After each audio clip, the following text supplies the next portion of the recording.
ಸಚಿವ ಎನ್ ಚೆಲುವರಾಯಸ್ವಾಮಿ ಜೆಡಿಎಸ್ನ ಸುರೇಶ್ ಗೌಡ ವಿರುದ್ಧ 4,414 ಮತಗಳ ಅಂತರದಲ್ಲಿ ಗೆದ್ದರು. ಬಿಜೆಪಿ ಜೆಡಿಎಸ್ ಮೈತ್ರಿ ಮತ್ತು SIR ಜಾರಿಯಾದರೆ NDAಗೆ ಇಲ್ಲಿ ದೊಡ್ಡ ಲಾಭ ಆಗುತ್ತೆ ಅಂತ ಹೇಳಲಾಗ್ತದೆ.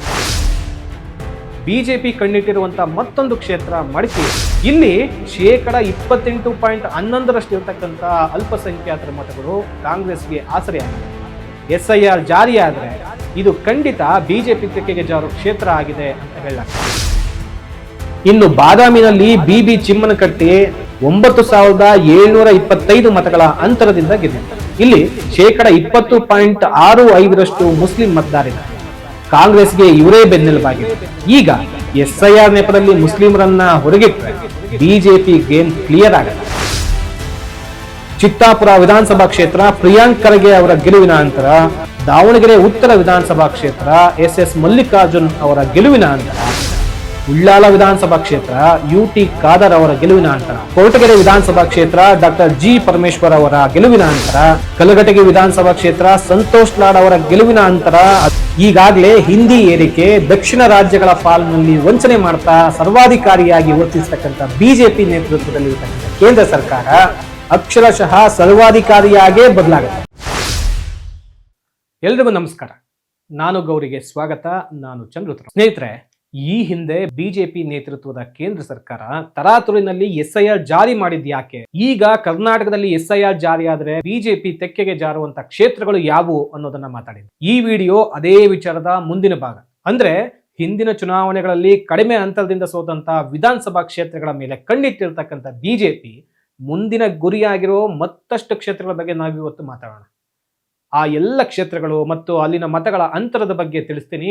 ಅದಕ್ಕೂ ಮೊದಲು ನೀವಿನ್ನು ನಾನು ಗೌರಿಯನ್ನ ಸಬ್ಸ್ಕ್ರೈಬ್ ಮಾಡಲಿಲ್ಲ ಅಂದ್ರೆ ಈ ಕೂಡಲೇ ಸಬ್ಸ್ಕ್ರೈಬ್ ಮಾಡಿ. ಹಾಗೆ ಮುಂದಿನ ವಿಡಿಯೋಗಳಿಗಾಗಿ ಕೆಳಗಡೆ ಬರುವಂತಹ ಬೆಲ್ ಐಕಾನ್ ಅನ್ನ ಒತ್ತಿ. ಕರ್ನಾಟಕದಲ್ಲಿ ಸುಮಾರು 30,000ರಿಂದ ಕೇವಲ 5ರಿಂದ 10,000 ಮತಗಳ ಅಂತರದಲ್ಲಿ ಕಾಂಗ್ರೆಸ್ ಗೆದ್ದಿರುವಂತಹ 97 ಕ್ಷೇತ್ರ ಯಾವುವು ಅನ್ನೋ ಪಟ್ಟಿಯನ್ನ ನಾವು ಮಾಡಿದ್ದೀವಿ. ಪಶ್ಚಿಮ ಬಂಗಾಳದ ಮಾದರಿನಲ್ಲಿ ಚುನಾವಣೆ ಹತ್ರ ಆದಾಗ SIR ಜಾರಿಯಾದ್ರೆ ಬಿಜೆಪಿಗೆ ಲಾಭ ಆಗುವಂತ ಎಲ್ಲ ಸಾಧ್ಯತೆಗಳು ಇಲ್ಲಿದೆ. ಇದರಿಂದ ಕಾಂಗ್ರೆಸ್ ಗೆದ್ದಿರುವಂತಹ ಸುಮಾರು 100 ಕಾನ್ಸ್ಟಿಟ್ಯೂನ್ಸಿಗಳಲ್ಲಿ ಬಹುತೇಕ ಬಿಜೆಪಿ ಪಾಲಾಗಬಹುದು ಅನ್ನೋ ಚರ್ಚೆಗಳು ರಾಜಕೀಯ ವಲಯದಲ್ಲಿ ಕೇಳಿಬರ್ತಾ ಇದೆ. ಹಾಗೆ ಕೇಳಿಬರ್ತಿರೋ ಪ್ರಮುಖ ಕ್ಷೇತ್ರಗಳ ಬಗ್ಗೆ ನಾನು ನಿಮಗೆ ತಿಳಿಸ್ತೀನಿ. ಪುತ್ತೂರು ಕಾಂಗ್ರೆಸ್ ಅಭ್ಯರ್ಥಿ ಅಶೋಕ್ ಕುಮಾರ್ ರೈ ಪಡೆದಂತ ಮತಗಳು 66,607. ಪಕ್ಷೇತರ ಅಭ್ಯರ್ಥಿ ಅರುಣ್ ಕುಮಾರ್ ಪುತ್ತಿಲ ಪಡೆದಂತ ಮತಗಳು 62,458. ಅಂತರ 4,149. ಹೌದು, ಬಿಜೆಪಿ ಕಂಡಿಟ್ಟಿರುವಂತಹ ಮೊದಲ ಕ್ಷೇತ್ರ ಪುತ್ತೂರು ಅಂತ ಹೇಳ್ಬೋದು. ಯಾಕಂದ್ರೆ ಇಲ್ಲಿ 2023ರಲ್ಲಿ ರೋಚಕ ತ್ರಿಕೋನ ಸ್ಪರ್ಧೆ ಏರ್ಪಟ್ಟಿತ್ತು. ಕಾಂಗ್ರೆಸ್ನ ಅಶೋಕ್ ಕುಮಾರ್ ರೈ 66,607 ಮತ ಪಡೆದುಕೊಂಡ್ರು. ಪಕ್ಷೇತರ ಅಭ್ಯರ್ಥಿ ಅರುಣ್ ಕುಮಾರ್ ಪುತ್ತಿಲ 62,458 ಮತಗಳನ್ನ ಪಡ್ಕೊಂಡಿದ್ರು. ಇವರು ವಿರುದ್ಧ 4,149 ಮತಗಳ ಅಂತರದಿಂದ ಗೆದ್ದಿದ್ರು. ಈ ವೇಳೆ ಬಿಜೆಪಿ ಅಭ್ಯರ್ಥಿ ಆಶಾ ತಿಮ್ಮಪ್ಪ ಪಡೆದಿರುವಂತಹ ಮತಗಳು 37,558. ಅರುಣ್ ಕುಮಾರ್ ಪುತ್ತಿಲ ರನ್ನರ್ ಅಪ್ ಆದ್ರೂ ಸಹ ಇಲ್ಲಿ ಕಾಂಗ್ರೆಸ್ ಮತ್ತು ಬಿಜೆಪಿ ನಡುವಿನ ಮತಗಳ ಅಂತರ 29,049 ಮತಗಳು. ಈ ಕ್ಷೇತ್ರದಲ್ಲಿ 35.8% ಅಲ್ಪಸಂಖ್ಯಾತ ಮತಗಳಿದ್ದಾವೆ. SIR ಹೆಸರಿನಲ್ಲಿ ಇವರನ್ನೇನಾದರೂ ಗುರಿಯಾಗಿಸ್ಕೊಂಡ್ರೆ ಫಲಿತಾಂಶ ತಲೆಕೆಳಗಾಗೋದಂತೂ ಗ್ಯಾರಂಟಿ ಅಂತ ಹೇಳಲಾಗ್ತಿದೆ. ಬೆಳಗಾವಿ ಉತ್ತರ ಕಾಂಗ್ರೆಸ್ ಅಭ್ಯರ್ಥಿ ಆಸಿಫ್ ಸೇಠ್ ಅಲಿಯಾಸ್ ಆಸಿಫ್ ರಾಜು ಪಡೆದಂತ ಮತಗಳು 69,184. ಬಿಜೆಪಿ ಅಭ್ಯರ್ಥಿ ಡಾಕ್ಟರ್ ರವಿ ಬಿ ಪಾಟೀಲ್ ಪಡೆದಂತ ಮತಗಳು 64,953. ಮತಗಳ ಅಂತರ 4,231. ಇನ್ನು ಬೆಳಗಾವಿ ಉತ್ತರ ಇದೇ ಲಿಸ್ಟ್ ನಲ್ಲಿದ್ದು ಕಾಂಗ್ರೆಸ್ನ ಆಸಿಫ್ ಸೇಠ್ 69,184 ಮತಗಳನ್ನ ಪಡೆದು ಬಿಜೆಪಿಯ ರವಿ ಬಿ ಪಾಟೀಲ್ ವಿರುದ್ಧ 4,231 ಮತಗಳ ಅಂತರದಿಂದ ಜಯ ಸಾಧಿಸಿದರು. ಇಲ್ಲಿ ಮುಸ್ಲಿಂ, ಲಿಂಗಾಯತ ಮತ್ತು ಮರಾಠ ಸಮುದಾಯದ ಮತಗಳು ನಿರ್ಣಾಯಕ ಆಗಿವೆ. SIR ಮೂಲಕ ಮುಸ್ಲಿಂ ಮತದಾರರನ್ನಾದರೂ ಗುರಿಯಾಗಿಸಿದ್ರೆ ಬಿಜೆಪಿಗೆ ಅನುಕೂಲ ಆಗುತ್ತೆ ಅನ್ನೋ ಚರ್ಚೆ ನಡೀತಾ ಇದೆ. ವಿರಾಜಪೇಟೆ ಕಾಂಗ್ರೆಸ್ ಶಾಸಕ AS ಪೊನ್ನಣ್ಣ ಹಾಗೂ ಹಾಲಿ ಕರ್ನಾಟಕ ಸರ್ಕಾರದ ಕಾನೂನು ಸಲಹೆಗಾರರು ಪಡೆದಂತ ಮತಗಳು 83,791. ಬಿಜೆಪಿ ಅಭ್ಯರ್ಥಿ KG ಬೋಪಯ್ಯ ಪಡೆದಂತ ಮತಗಳು 64,953. ಮತಗಳ ಅಂತರ 4,291 ಮಾತ್ರ. ಇಲ್ಲಿ 18.6% ಅಲ್ಪಸಂಖ್ಯಾತ ಮತಗಳಿದ್ದಾವೆ. SIR ಜಾರಿಯಾದ್ರೆ ಇದರ ಸಂಖ್ಯೆ ಕಡಿಮೆ ಆಗೋ ಭೀತಿ ಇದೆ. ಮಡಿಕೇರಿ ಕಾಂಗ್ರೆಸ್ ಅಭ್ಯರ್ಥಿ ಡಾಕ್ಟರ್ ಮಂತರಗೌಡ ಪಡೆದಂತ ಮತಗಳು 84,879. ಬಿಜೆಪಿ ಅಭ್ಯರ್ಥಿ ಅಪ್ಪಚ್ಚು ರಂಜನ್ ಪಡೆದಂತ ಮತಗಳು 80,477. ಮತಗಳ ಅಂತರ 4,407 ಮಾತ್ರ. ಬಿಜೆಪಿ ಕಣ್ಣಿಟ್ಟಿರುವಂತಹ ಮತ್ತೊಂದು ಕ್ಷೇತ್ರ ಮಡಿಕೇರಿ. ಯಾಕಂದ್ರೆ 2023 ವಿಧಾನಸಭಾ ಚುನಾವಣೆಯಲ್ಲಿ ಕಾಂಗ್ರೆಸ್ನ ಡಾಕ್ಟರ್ ಮಂತರಗೌಡ 84,879 ಮತ ಪಡೆದು ಬಿಜೆಪಿಯ ಅಪ್ಪಚ್ಚು ರಂಜನ್ ವಿರುದ್ಧ 4,408 ಮತಗಳ ಅಂತರದಲ್ಲಿ ಗೆದ್ದಿದ್ರು. ಇಲ್ಲಿ 28.11% ಇರತಕ್ಕಂಥ ಅಲ್ಪಸಂಖ್ಯಾತರ ಮತಗಳು ಕಾಂಗ್ರೆಸ್ಗೆ ಆಸರೆಯಾಗಿದ್ದಾವೆ. SIR ಜಾರಿಯಾದ್ರೆ ಇದು ಖಂಡಿತ ಬಿಜೆಪಿ ತೆಕ್ಕೆಗೆ ಜಾರೋ ಕ್ಷೇತ್ರ ಆಗಿದೆ ಅಂತ ಹೇಳಲಾಗ್ತಿದೆ. ಇನ್ನು ನಾಗಮಂಗಲ ಕಾಂಗ್ರೆಸ್ ಸಚಿವ ಎನ್ ಚಲುವರಾಯಸ್ವಾಮಿ ಪಡೆದಂತ ಮತಗಳು 90,634. JDS ಅಭ್ಯರ್ಥಿ ಸುರೇಶ್ ಗೌಡ ಪಡೆದಂತ ಮತಗಳು 86,220. ಇಲ್ಲಿ ಮತಗಳ ಅಂತರ 4,414 ಮಾತ್ರ. ನಾಗಮಂಗಲ ಸಹ ಬಿಜೆಪಿಯ ಹಿಟ್ ಲಿಸ್ಟ್ ನಲ್ಲಿದೆ ಅಂತ ಹೇಳಲಾಗ್ತದೆ. ಸಚಿವ ಎನ್ ಚಲುವರಾಯಸ್ವಾಮಿ JDS ನ ಸುರೇಶ್ ಗೌಡ ವಿರುದ್ಧ 4,414 ಮತಗಳ ಅಂತರದಲ್ಲಿ ಗೆದ್ದಿದ್ರು. ಬಿಜೆಪಿ JDS ಮೈತ್ರಿ ಮತ್ತು SIR ಜಾರಿಯಾದ್ರೆ NDAಗೆ ಇಲ್ಲಿ ದೊಡ್ಡ ಲಾಭ ಆಗುತ್ತೆ ಅಂತ ಹೇಳಲಾಗ್ತದೆ. ಅಫ್ಜಲ್ಪುರ ಕಾಂಗ್ರೆಸ್ ಅಭ್ಯರ್ಥಿ MY ಪಾಟೀಲ್ ಪಡೆದ ಮತಗಳು 56,313. ಪಕ್ಷೇತರ ಅಭ್ಯರ್ಥಿ ನಿತಿನ್ ವೆಂಕಯ್ಯ ಗುತ್ತೇದಾರ್ ಪಡೆದಂತ ಮತಗಳು 51,719. ಇಲ್ಲಿ ಮತಗಳ ಅಂತರ ಕೇವಲ 4,594 ಮಾತ್ರ. ಬಿಜೆಪಿಯ ಮುಷ್ಟಿಗೆ ಸಿಗಬಹುದಾದಂತ ಮತ್ತೊಂದು ಕ್ಷೇತ್ರ ಅಫ್ಜಲ್ಪುರ. ಇಲ್ಲಿ MY ಪಾಟೀಲ್ 56,313 ಮತ ಪಡೆದು ಪಕ್ಷೇತರ ಅಭ್ಯರ್ಥಿ ನಿತಿನ್ ಗುತ್ತೇದಾರ್ ವಿರುದ್ಧ 4,594 ಮತಗಳ ಅಂತರದಿಂದ ಗೆದ್ದಿದೆ. 13% ಮುಸ್ಲಿಂ ಮತಗಳ ಮೇಲೆ SIR ಪರಿಣಾಮ ಬೀರಿದ್ರೆ ಕಾಂಗ್ರೆಸ್ಗೆ ಸಂಕಷ್ಟ ತಪ್ಪಿದಲ್ಲ. ದೇವನಹಳ್ಳಿ ಕಾಂಗ್ರೆಸ್ನ ಹಿರಿಯ ಸಚಿವ KH ಮುನಿಯಪ್ಪ ಪಡೆದಂತ ಮತಗಳು 73,058. JDSನ ನಿಸರ್ಗ ನಾರಾಯಣ ಸ್ವಾಮಿ ಪಡೆದಂತ ಮತಗಳು 68,424. ಮತಗಳ ಅಂತರ ಕೇವಲ 4,631. ಇನ್ನು ದೇವನಹಳ್ಳಿ ಸಹ ಬಿಜೆಪಿಯ ಲಿಸ್ಟ್ ನಲ್ಲಿದೆ.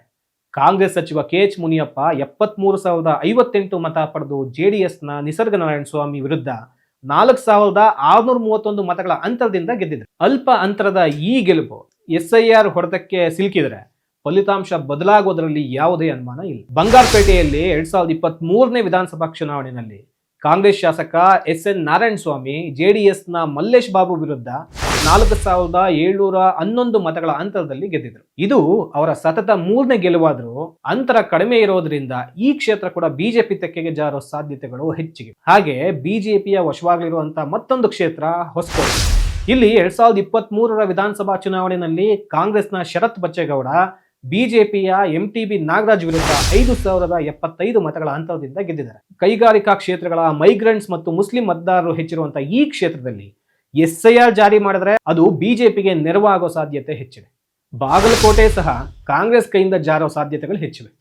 ಯಾಕಂದ್ರೆ ಕಾಂಗ್ರೆಸ್ನ HY ಮೇಟಿ 79,336 ಮತ ಪಡೆದು ವೀರಣ್ಣ ಚರಂತಿಮಠ ವಿರುದ್ಧ 5,878 ಮತಗಳ ಅಂತರದಲ್ಲಿ ಗೆದ್ದಿದೆ. ನಂತರದಲ್ಲಿ ಇತ್ತೀಚೆಗೆ ನಡೆದಂತಹ ಬಾಗಲಕೋಟೆ ವಿಧಾನಸಭಾ ಉಪಚುನಾವಣೆಯಲ್ಲಿ ಅವರ ಮಗ ಉಮೇಶ್ ಮೇಟಿ ಅಂತರ ಹೆಚ್ಚಿಸಿಕೊಂಡಿದ್ರೂ SIR ಜಾರಿಯಾದ್ರೆ ಅಹಿಂದ ಮತಗಳ ಲೆಕ್ಕಾಚಾರ ಬದಲಾಗಬಹುದು ಅಂತ ಹೇಳಲಾಗ್ತಿದೆ. ಇನ್ನು ಚಿಕ್ಕಮಗಳೂರು ಸಹ ಬಿಜೆಪಿಯ ಹಿಟ್ ಲಿಸ್ಟ್ ನಲ್ಲಿದ್ದು ಈ ಹಿಂದೆ HD ತಮ್ಮಯ್ಯ 85,054 ಮತಗಳನ್ನು ಪಡೆದು ಬಿಜೆಪಿಯ CT ರವಿ ವಿರುದ್ಧ 5,926 ಮತಗಳ ಅಂತರದಿಂದ ಗೆದ್ದಿದೆ. ಇಲ್ಲಿ 30,000 ಮುಸ್ಲಿಂ ಮತಗಳ ಮೇಲೆ SIR ಪರಿಣಾಮ ಬೀರಿದ್ರೆ ಕ್ಷೇತ್ರ ಮತ್ತೆ ಬಿಜೆಪಿಯ ಹಿಡಿತಕ್ಕೆ ಹೋಗುವ ಸಾಧ್ಯತೆಗಳು ಹೆಚ್ಚಿವೆ. ಹಾಗೆ ಅಲ್ಪಸಂಖ್ಯಾತರು ತಮಿಳು ವಲಸಿಗರೇ ಹೆಚ್ಚಿರುವಂತಹ ಶಾಂತಿನಗರ ಸಹ ಕಾಂಗ್ರೆಸ್ ಕೈಯಿಂದ ಜಾರುವ ಕ್ಷೇತ್ರಗಳಲ್ಲಿ ಒಂದಾಗಿದೆ. ಹಿಂದೆ NA ಹ್ಯಾರಿಸ್ ಬಿಜೆಪಿಯ ಶಿವಕುಮಾರ್ ವಿರುದ್ಧ 7,125 ಮತಗಳ ಅಂತರದಿಂದ ಗೆದ್ದಿದ್ದು. ಈ ಬಾರಿ SIR ಜಾರಿಯಾದ್ರೆ ಅಲ್ಪಸಂಖ್ಯಾತರು ಮತ್ತು ತಮಿಳು ವಲಸಿಗರನ್ನ ಚುನಾವಣೆಯಿಂದಲೇ ಹೊರಗಿಟ್ರೆ ಇಡೀ ಕ್ಷೇತ್ರ ಬಿಜೆಪಿ ಪಾಲಾಗುವ ಸಾಧ್ಯತೆಗಳು ಹೆಚ್ಚಿದೆ. ವಿಜಯನಗರ 2023ನೇ ವಿಧಾನಸಭಾ ಚುನಾವಣೆಯಲ್ಲಿ ಕಾಂಗ್ರೆಸ್ನ M ಕೃಷ್ಣಪ್ಪ ಬಿಜೆಪಿಯ H ರವೀಂದ್ರ ವಿರುದ್ಧ 7,324 ಮತಗಳ ಅಂತರದಿಂದ ಗೆದ್ದಿದ್ರು. ಸ್ಲಮ್ಮು ಮತ್ತೆ ಅಲ್ಪಸಂಖ್ಯಾತ ಸಮುದಾಯ ಹೆಚ್ಚಿರೋ ಈ ಕ್ಷೇತ್ರದಲ್ಲಿ SIR ಜಾರಿಯಾದ್ರೆ ದಾಖಲೆ ಒದಗಿಸುವಂತ ಸಮಸ್ಯೆ ಕಾಂಗ್ರೆಸ್ಗೆ ಮುಳುವಾಗುತ್ತೆ. SIR ಜಾರಿಯಾದ್ರೆ ಕಾಂಗ್ರೆಸ್ ಕಳೆದುಕೊಳ್ಳುವಂತ ಮತ್ತೊಂದು ಕ್ಷೇತ್ರ ಚಾಮರಾಜನಗರ. ಈ ಹಿಂದೆ ಕಾಂಗ್ರೆಸ್ನ C ಪುಟ್ಟರಂಗ ಶೆಟ್ಟಿ ಬಿಜೆಪಿಯ V ಸೋಮಣ್ಣ ವಿರುದ್ಧ 7,533 ಮತಗಳ ಅಂತರದಿಂದ ಗೆದ್ದಿದ್ರು. ಈ ಅಲ್ಪ ಮತಗಳ ಅಂತರದ ಮೇಲೆ SIR ಪ್ರಭಾವ ಬೀರಿದ್ರೆ ಈ ಕ್ಷೇತ್ರನೂ ಬಿಜೆಪಿ ಪಾಲಾಗೋ ಸಾಧ್ಯತೆಗಳು ಹೆಚ್ಚಿದವೆ ಅಂತ ಹೇಳಲಾಗ್ತದೆ. ಇನ್ನು ಈ ಸಾಲಿಗೆ ಮುದ್ದೆಬಿಹಾರ ಸಹ ಬಿಜೆಪಿ ಪಾಲಾಗೋ ಕ್ಷೇತ್ರಗಳ ಸಾಲಿನಲ್ಲಿದೆ. ಇಲ್ಲಿ CS ನಾಡಗೌಡ ಬಿಜೆಪಿಯ AS ಪಾಟೀಲ್ ನಡಹಳ್ಳಿ ವಿರುದ್ಧ 7,637 ಮತಗಳ ಅಂತರದಿಂದ ಜಯ ಸಾಧಿಸಿದೆ. ಈ ಕಡಿಮೆ ಅಂತರ SIR ಮೂಲಕ ಬಿಜೆಪಿಗೆ ವರದಾನ ಆಗುತ್ತೆ ಅನ್ನೋ ಮಾತು ಕೂಡ ಕೇಳಬರ್ತಿದೆ. ಮಾನ್ವಿ ಕ್ಷೇತ್ರ ಸಹ ಈ ಲಿಸ್ಟ್ ನಲ್ಲಿದ್ದು, ಈ ಹಿಂದೆ ಕಾಂಗ್ರೆಸ್ನ G ಹಂಪಯ್ಯ ನಾಯಕ ಬಿಜೆಪಿಯ ಭಗವಂತರಾಯ್ ವಿರುದ್ಧ 7,719 ಮತಗಳ ಅಂತರದಿಂದ ಗೆದ್ದಿದ್ದಾರೆ. ST ಮೀಸಲು ಕ್ಷೇತ್ರದಲ್ಲೂ SIR ಪರಿಣಾಮ ನಿರೀಕ್ಷಿತ ಅಂತ ಹೇಳಲಾಗ್ತದೆ. 18% ಮುಸ್ಲಿಂ ಮತ್ತು 21% SC ಜನಸಂಖ್ಯೆ ಇರುವಂತಹ ಸಿಂದಗಿ ಕೂಡ ಬಿಜೆಪಿಯ ಕೈ ಸೇರೋ ಸಾಧ್ಯತೆ ಹೆಚ್ಚಿದೆ. ಈ ಹಿಂದೆ ಅಶೋಕ್ ಮನುಗುಳಿ ಬಿಜೆಪಿಯ ರಮೇಶ್ ಬೂಸ್ನೂರ್ ವಿರುದ್ಧ 7,808 ಮತಗಳ ಅಂತರದಲ್ಲಿ ಗೆದ್ದಿದ್ರು. ಬಿಹಾರ, ಪಶ್ಚಿಮ ಬಂಗಾಳದಂತೆ SIR ಜಾರಿಯಾದರೆ ಕಾಂಗ್ರೆಸ್ ಈ ಕ್ಷೇತ್ರನೂ ಕೂಡ ಕಳೆದುಕೊಳ್ಳೋ ಸಾಧ್ಯತೆ ಇದೆ ಅಂತ ಹೇಳಲಾಗ್ತದೆ. ಗುಬ್ಬಿಯಲ್ಲಿ SR ಶ್ರೀನಿವಾಸ್ ಅವರು ಬಿಜೆಪಿಯ SD ದಿಲೀಪ್ ಕುಮಾರ್ ವಿರುದ್ಧ 8,541 ಮತಗಳ ಅಂತರದಿಂದ ಗೆದ್ದಿದ್ದಾರೆ. ಇದು ಸಹ ಬಿಜೆಪಿ ಕಂಡಿರುವಂತಹ ಕ್ಷೇತ್ರ ಆಗಿದೆ. ಇನ್ನು ಶಿರಸಿಯಲ್ಲಿ ಕೂಡ ಬಿಜೆಪಿಯ SIR ಮ್ಯಾಜಿಕ್ ಏನಾದರೂ ನಡೆದರೆ ಈ ಕ್ಷೇತ್ರ ಕಾಂಗ್ರೆಸ್ನಿಂದ ಕೈ ತಪ್ಪುವಂತ ಎಲ್ಲ ಸಾಧ್ಯತೆಗಳಿದ್ದಾವೆ. ಈ ಹಿಂದೆ ಭೀಮಣ್ಣ ನಾಯಕ ಬಿಜೆಪಿಯ ವಿಶ್ವೇಶ್ವರ ಹೆಗಡೆ ಕಾಗೇರಿ ವಿರುದ್ಧ 8,712 ಮತಗಳ ಅಂತರದಲ್ಲಿ ಗೆದ್ದು ಇತಿಹಾಸನೇ ಸೃಷ್ಟಿ ಮಾಡಿದರು. ನಗರ ಪ್ರದೇಶದ 24.18% ಮುಸ್ಲಿಂ ಮತಗಳ ಮೇಲೆ SIR ಏನಾದರೂ ಕಂಡು ಬಿದ್ದರೆ ಈಸಿಯಾಗಿ ಈ ಕ್ಷೇತ್ರ ಬಿಜೆಪಿ ಪಾಲಾಗತ್ತೆ. ಕಾಗವಾಡ ಸಹ ಇದೇ ಲಿಸ್ಟ್ ನಲ್ಲಿದ್ದು, ಕಾಂಗ್ರೆಸ್ನ ರಾಜು ಕಾಗೆ ಬಿಜೆಪಿಯ ಶ್ರೀಮಂತ ಪಾಟೀಲ್ ವಿರುದ್ಧ 8,827 ಮತಗಳ ಅಂತರದಿಂದ ಜಯಗಳಿಸಿದ್ದಾರೆ. ಇದು ಬಿಜೆಪಿಗೆ ಈಸಿ ಟಾರ್ಗೆಟ್ ಆಗೋದ್ರಲ್ಲಿ ಯಾವುದೇ ಡೌಟ್ ಇಲ್ಲ. BTM ಲೇಔಟ್ ಕೂಡ ಕಾಂಗ್ರೆಸ್ ಕೈ ಜಾರುವಂತಹ ಸಾಧ್ಯತೆಗಳು ಹೆಚ್ಚಿಗಿದೆ. ಕಾಂಗ್ರೆಸ್ನ ರಾಮಲಿಂಗಾರೆಡ್ಡಿ ಬಿಜೆಪಿಯ ಶ್ರೀಧರ್ ರೆಡ್ಡಿ ವಿರುದ್ಧ 9,222 ಮತಗಳ ಅಂತರದಿಂದ ಗೆದ್ದಿದ್ದಾರೆ. 15% ಮುಸ್ಲಿಂ ಮತ್ತು ಅಪಾರ ಸಂಖ್ಯೆಯಲ್ಲಿ ವಲಸಿಗರೇ ಇರತಕ್ಕಂಥ ಈ ಕ್ಷೇತ್ರದಲ್ಲಿ SIR ಪರಿಶೀಲನೆ ದೊಡ್ಡ ಪರಿಣಾಮ ಬೀರುತ್ತೆ ಅನ್ನೋದು ಎಲ್ಲರಿಗೂ ಗೊತ್ತಿರೋ ವಿಚಾರ.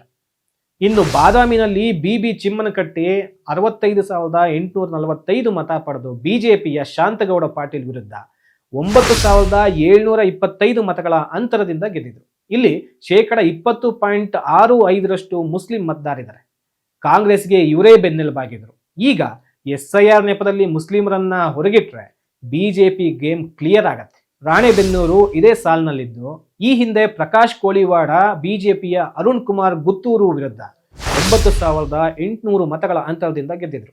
ಇಲ್ಲಿ 26.93% ಮುಸ್ಲಿಂ ಮತಗಳಿದೆ. SIR ಜಾರಿಯಾದರೆ ಇಲ್ಲಿನ ಮುಸ್ಲಿಮರನ್ನ ಚುನಾವಣೆಯಿಂದಲೇ ಹೊರಗಿಟ್ಟು ಬಿಜೆಪಿ ಈ ಕ್ಷೇತ್ರವನ್ನು ತನ್ನ ತೆಕ್ಕೆಗೆ ತೆಕ್ಕೊಳ್ಳೋದರಲ್ಲಿ ಯಾವುದೇ ಅನುಮಾನ ಕೂಡ ಇಲ್ಲ. ಸ್ನೇಹಿತರೆ, ಈ ಎಲ್ಲ ಕ್ಷೇತ್ರಗಳಲ್ಲಿ ಗೆಲುವಿನ ಅಂತರ 10,000ಕ್ಕಿಂತ ಕಡಿಮೆ ಇರೋದ್ರಿಂದ SIR ಮೂಲಕ ಅಲ್ಪಸಂಖ್ಯಾತ ಮತ್ತು ಶ್ರಮಿಕ ವರ್ಗದ ಮತಗಳನ್ನ ಗುರಿಯಾಗಿಸಿದ್ರೆ ಕಾಂಗ್ರೆಸ್ಗೆ ಅಧಿಕಾರ ಉಳಿಸಿಕೊಳ್ಳೋದು ದೊಡ್ಡ ಸವಾಲಾಗುತ್ತೆ. ಇದೇ ಕಾರಣಕ್ಕೆ ಬಿಜೆಪಿ ಈ ಕ್ಷೇತ್ರಗಳ ಮೇಲೆ ಕಣ್ಣಿಡುತ್ತೆ ಅನ್ನೋ ಎಚ್ಚರಿಕೆಯನ್ನು ಕೂಡ ನೀಡಲಾಗ್ತಿದೆ. ಇನ್ನು 10,000ದಿಂದ 30,000 ಒಳಗಿನ ಮತಗಳ ಅಂತರದಿಂದ ಗೆದ್ದಿರ್ತಕ್ಕಂಥ ಕಾಂಗ್ರೆಸ್ ಕಾನ್ಸ್ಟಿಟ್ಯೂನ್ಸಿಗಳು ಸಹ ಬಿಜೆಪಿಯ ಗುರಿಯಾಗುತ್ತೆ. ಹಾಗೆ SIR ನಡೆದ್ರೆ ಬಿಜೆಪಿಗೆ ಈಸಿಯಾಗಿ ಸಿಕ್ಕಿಬಿಡುವಂತ ಕ್ಷೇತ್ರಗಳ ಲಿಸ್ಟ್ ಇಲ್ಲಿದೆ.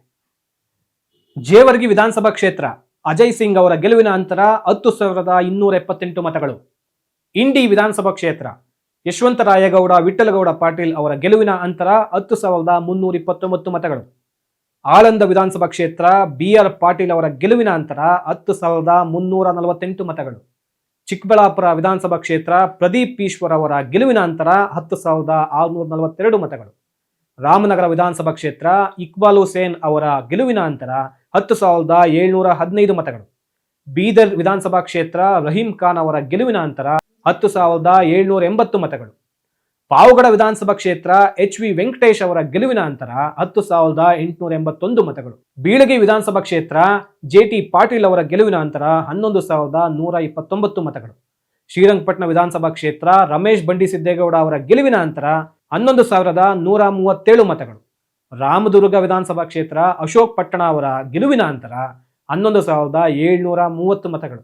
ಮಾಗಡಿ ವಿಧಾನಸಭಾ ಕ್ಷೇತ್ರ HC ಬಾಲಕೃಷ್ಣ ಅವರ ಗೆಲುವಿನ ಅಂತರ 11,839 ಮತಗಳು. ಹಾವೇರಿ ವಿಧಾನಸಭಾ ಕ್ಷೇತ್ರ ರುದ್ರಪ್ಪ ಲಮಾಣಿ ಅವರ ಗೆಲುವಿನ ಅಂತರ 11,915 ಮತಗಳು. ಕಡೂರು ವಿಧಾನಸಭಾ ಕ್ಷೇತ್ರ ಆನಂದ್ KS ಅವರ ಗೆಲುವಿನ ಅಂತರ 12,007 ಮತಗಳು. ತರೀಕೆರೆ ವಿಧಾನಸಭಾ ಕ್ಷೇತ್ರ GH ಶ್ರೀನಿವಾಸ್ ಅವರ ಗೆಲುವಿನ ಅಂತರ 12,131 ಮತಗಳು. ಗೋವಿಂದರಾಜನಗರ ವಿಧಾನಸಭಾ ಕ್ಷೇತ್ರ ಪ್ರಿಯಾ ಕೃಷ್ಣ ಅವರ ಗೆಲುವಿನ ಅಂತರ 12,516 ಮತಗಳು. ಮಸ್ಕಿ ವಿಧಾನಸಭಾ ಕ್ಷೇತ್ರ ಬಸವನಗೌಡ ತುರುವಿಹಾಳ್ ಅವರ ಗೆಲುವಿನ ಅಂತರ 13,053 ಮತಗಳು. ಚಿತ್ತಾಪುರ ವಿಧಾನಸಭಾ ಕ್ಷೇತ್ರ ಪ್ರಿಯಾಂಕ್ ಖರ್ಗೆ ಅವರ ಗೆಲುವಿನ ಅಂತರ 13,640 ಮತಗಳು. ರಾಯಚೂರು ಗ್ರಾಮೀಣ ವಿಧಾನಸಭಾ ಕ್ಷೇತ್ರ ಬಸವನಗೌಡ ದದ್ದಲ್ ಅವರ ಗೆಲುವಿನ ಅಂತರ 13,857 ಮತಗಳು. ಕೊರಟಗೆರೆ ವಿಧಾನಸಭಾ ಕ್ಷೇತ್ರ ಡಾಕ್ಟರ್ G ಪರಮೇಶ್ವರ್ ಅವರ ಗೆಲುವಿನ ಅಂತರ 14,347 ಮತಗಳು. ಕಲಘಟಗಿ ವಿಧಾನಸಭಾ ಕ್ಷೇತ್ರ ಸಂತೋಷ್ ಲಾಡ್ ಅವರ ಗೆಲುವಿನ ಅಂತರ 14,357 ಮತಗಳು. ಸವದತ್ತಿ ಯಲ್ಲಮ್ಮ ವಿಧಾನಸಭಾ ಕ್ಷೇತ್ರ ವಿಶ್ವಾಸ್ ವಸಂತ್ ವೈದ್ಯ ಅವರ ಗೆಲುವಿನ ಅಂತರ 14,695 ಮತಗಳು.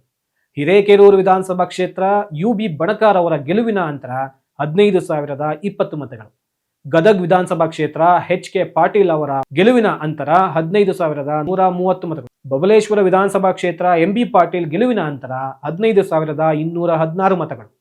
ಸಾಗರ ವಿಧಾನಸಭಾ ಕ್ಷೇತ್ರ ಗೋಪಾಲಕೃಷ್ಣ ಬೇಳೂರು ಅವರ ಗೆಲುವಿನ ಅಂತರ 16,022 ಮತಗಳು. ಚನ್ನಗಿರಿ ವಿಧಾನಸಭಾ ಕ್ಷೇತ್ರ ಬಸವರಾಜ್ V ಶಿವಗಂಗಾ ಅವರ ಗೆಲುವಿನ ಅಂತರ 16,435 ಮತಗಳು. ಚಳ್ಳಕೆರೆ ವಿಧಾನಸಭಾ ಕ್ಷೇತ್ರ T ರಘುಮೂರ್ತಿ ಅವರ ಗೆಲುವಿನ ಅಂತರ 16,450 ಮತಗಳು. ಯಲಬುರ್ಗಾ ವಿಧಾನಸಭಾ ಕ್ಷೇತ್ರ ಬಸವರಾಜ ರಾಯರೆಡ್ಡಿ ಅವರ ಗೆಲುವಿನ ಅಂತರ 17,181 ಮತಗಳು. ಮುಧೋಳ್ ವಿಧಾನಸಭಾ ಕ್ಷೇತ್ರ RB ತಿಮ್ಮಾಪುರ್ ಅವರ ಗೆಲುವಿನ ಅಂತರ 17,335 ಮತಗಳು. ಹೊನ್ನಾಳಿ ವಿಧಾನಸಭಾ ಕ್ಷೇತ್ರ ಸಂತಾನಗೌಡ BG ಅವರ ಗೆಲುವಿನ ಅಂತರ 17,560 ಮತಗಳು. ತಿಪ್ಟೂರು ವಿಧಾನಸಭಾ ಕ್ಷೇತ್ರ K ಷಡಕ್ಷರಿ ಅವರ ಗೆಲುವಿನ ಅಂತರ 17,652 ಮತಗಳು. ಧಾರವಾಡ ವಿಧಾನಸಭಾ ಕ್ಷೇತ್ರ ವಿನಯ್ ಕುಲಕರ್ಣಿ ಅವರ ಗೆಲುವಿನ ಅಂತರ 18,037 ಮತಗಳು. T ನರಸೀಪುರ ವಿಧಾನಸಭಾ ಕ್ಷೇತ್ರ ಡಾಕ್ಟರ್ HC ಮಹದೇವಪ್ಪ ಅವರ ಗೆಲುವಿನ ಅಂತರ 15,619 ಮತಗಳು. ಬಾಗೇಪಲ್ಲಿ ವಿಧಾನಸಭಾ ಕ್ಷೇತ್ರ SN ಸುಬ್ಬಾರೆಡ್ಡಿ ಅವರ ಗೆಲುವಿನ ಅಂತರ 19,179 ಮತಗಳು. ಪಿರಿಯಾಪಟ್ಟಣ ವಿಧಾನಸಭಾ ಕ್ಷೇತ್ರ K ವೆಂಕಟೇಶ್ ಅವರ ಗೆಲುವಿನ ಅಂತರ 19,675 ಮತಗಳು. ಅರಸೀಕೆರೆ ವಿಧಾನಸಭಾ ಕ್ಷೇತ್ರ KM ಶಿವಲಿಂಗೇಗೌಡ ಅವರ ಗೆಲುವಿನ ಅಂತರ 20,117 ಮತಗಳು. ಕಲಬುರಗಿ ದಕ್ಷಿಣ ವಿಧಾನಸಭಾ ಕ್ಷೇತ್ರ ಅಲ್ಲಮಪ್ರಭು ಪಾಟೀಲ್ ಅವರ ಗೆಲುವಿನ ಅಂತರ 21,048 ಮತಗಳು. ಸಿಂಧನೂರು ವಿಧಾನಸಭಾ ಕ್ಷೇತ್ರ ಹಂಪನಗೌಡ ಬಾದರ್ಲಿ ಅವರ ಗೆಲುವಿನ ಅಂತರ 21,942 ಮತಗಳು. ಹಾನಗಲ್ ವಿಧಾನಸಭಾ ಕ್ಷೇತ್ರ ಶ್ರೀನಿವಾಸ್ ಮಾನೆ ಅವರ ಗೆಲುವಿನ ಅಂತರ 21,945 ಮತಗಳು. ಮೊಳಕಾಲ್ಮೂರು ವಿಧಾನಸಭಾ ಕ್ಷೇತ್ರ NY ಗೋಪಾಲಕೃಷ್ಣ ಅವರ ಗೆಲುವಿನ ಅಂತರ 22,149 ಮತಗಳು. ನವಲಗುಂದ ವಿಧಾನಸಭಾ ಕ್ಷೇತ್ರ ಕೋನರೆಡ್ಡಿ ಅವರ ಗೆಲುವಿನ ಅಂತರ 22,199 ಮತಗಳು. ಉಳ್ಳಾಲ ವಿಧಾನಸಭಾ ಕ್ಷೇತ್ರ UT ಖಾದರ್ ಅವರ ಗೆಲುವಿನ ಅಂತರ 22,790 ಮತಗಳು. ಶಿವಾಜಿನಗರ ವಿಧಾನಸಭಾ ಕ್ಷೇತ್ರ ರಿಜ್ವಾನ್ ಅರ್ಷದ್ ಅವರ ಗೆಲುವಿನ ಅಂತರ 23,194 ಮತಗಳು. ಬ್ಯಾಡಗಿ ವಿಧಾನಸಭಾ ಕ್ಷೇತ್ರ ಬಸವರಾಜ್ ಶಿವಣ್ಣನವರ ಗೆಲುವಿನ ಅಂತರ 23,841 ಮತಗಳು. ಕಂಪ್ಲಿ ವಿಧಾನಸಭಾ ಕ್ಷೇತ್ರ JN ಗಣೇಶ್ ಅವರ ಗೆಲುವಿನ ಅಂತರ 24,091 ಮತಗಳು. ಮದ್ದೂರು ವಿಧಾನಸಭಾ ಕ್ಷೇತ್ರ ಉದಯ್ KM ಅವರ ಗೆಲುವಿನ ಅಂತರ 24,113 ಮತಗಳು. ದಾವಣಗೆರೆ ಉತ್ತರ ವಿಧಾನಸಭಾ ಕ್ಷೇತ್ರ SS ಮಲ್ಲಿಕಾರ್ಜುನ್ ಅವರ ಗೆಲುವಿನ ಅಂತರ 24,472 ಮತಗಳು. ರೋಣ ವಿಧಾನಸಭಾ ಕ್ಷೇತ್ರ GS ಪಾಟೀಲ್ ಅವರ ಗೆಲುವಿನ ಅಂತರ 24,688 ಮತಗಳು. ಬಸವನ ಬಾಗೇವಾಡಿ ವಿಧಾನಸಭಾ ಕ್ಷೇತ್ರ ಶಿವಾನಂದ್ ಪಾಟೀಲ್ ಅವರ ಗೆಲುವಿನ ಅಂತರ 24,863 ಮತಗಳು. ಸುರಪುರ ವಿಧಾನಸಭಾ ಕ್ಷೇತ್ರ ರಾಜಾ ವೆಂಕಟಪ್ಪ ನಾಯಕ ಅವರ ಗೆಲುವಿನ ಅಂತರ 25,223 ಮತಗಳು. ಕುರುಚಿ ವಿಧಾನಸಭಾ ಕ್ಷೇತ್ರ ಮಹೇಂದ್ರ ಕಲ್ಲಪ್ಪ ತಮ್ಮಣ್ಣನವರ್ ಅವರ ಗೆಲುವಿನ ಅಂತರ 25,243 ಮತ. ಕೇರ್ನಗರ ವಿಧಾನಸಭಾ ಕ್ಷೇತ್ರ ರವಿಶಂಕರ್ D ಅವರ ಗೆಲುವಿನ ಅಂತರ 25,639 ಮತಗಳು. ಶಹಾಪುರ ವಿಧಾನಸಭಾ ಕ್ಷೇತ್ರ ಶರಣಬಸಪ್ಪ ದರ್ಶನಾಪುರ ಅವರ ಗೆಲುವಿನ ಅಂತರ 26,027 ಮತಗಳು. ಕುಣಿಗಲ್ ವಿಧಾನಸಭಾ ಕ್ಷೇತ್ರ ಡಾಕ್ಟರ್ HD ರಂಗನಾಥ್ ಅವರ ಗೆಲುವಿನ ಅಂತರ 26,573 ಮತಗಳು. ಬಾಲ್ಕಿ ವಿಧಾನಸಭಾ ಕ್ಷೇತ್ರ ಈಶ್ವರ್ ಖಂಡ್ರೆ ಅವರ ಗೆಲುವಿನ ಅಂತರ 27,706 ಮತಗಳು. ದಾವಣಗೆರೆ ದಕ್ಷಿಣ ವಿಧಾನಸಭಾ ಕ್ಷೇತ್ರ ಶಾವನೂರು ಶಿವಶಂಕರಪ್ಪ ಅವರ ಗೆಲುವಿನ ಅಂತರ 27,888 ಮತಗಳು. ದಾವಣಗೆರೆ ದಕ್ಷಿಣ ವಿಧಾನಸಭಾ ಕ್ಷೇತ್ರದ ಉಪಚುನಾವಣೆ ಸಮರ್ಥ ಶಾಮನೂರು ಅವರ ಗೆಲುವಿನ ಅಂತರ 5,708 ಮತಗಳು. ಚಿಂತಾಮಣಿ ವಿಧಾನಸಭಾ ಕ್ಷೇತ್ರ MC ಸುಧಾಕರ್ ಅವರ ಗೆಲುವಿನ ಅಂತರ 29,052 ಮತಗಳು. ಶಿರಾ ವಿಧಾನಸಭಾ ಕ್ಷೇತ್ರ ಟಿ.ಬಿ. ಜಯಚಂದ್ರ ಅವರ ಗೆಲುವಿನ ಅಂತರ 29,250 ಮತಗಳು. ಬಳ್ಳಾರಿ ವಿಧಾನಸಭಾ ಕ್ಷೇತ್ರ ಬಿ. ನಾಗೇಂದ್ರ ಅವರ ಗೆಲುವಿನ ಅಂತರ 29,300 ಮತಗಳು. ಹುನಗುಂದ ವಿಧಾನಸಭಾ ಕ್ಷೇತ್ರ ವಿಜಯಾನಂದ ಕಾಶಪ್ಪನವರ ಗೆಲುವಿನ ಅಂತರ 30,007 ಮತಗಳು.